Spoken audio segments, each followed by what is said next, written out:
Ayan, kasi maliliit. Ito na naman yung para sa atin naman dito. Sana makahabilin pa.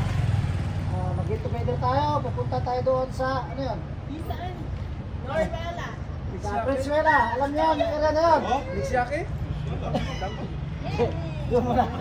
Bisyake pa kaya? Hindi. Kahit late tayo, te. Doon muna tayo sa... Anyway, linawin, no? May budget, 140. Okay? Magkano man yung magiging bill? Yes. Aray kuya. Sige, continue mo. 140 yung budget natin. 147.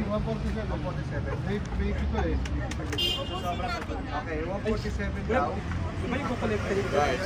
Now, sa total ng bill natin, kung may sasobra, magpapatak-patakan natin. Okay? Okay.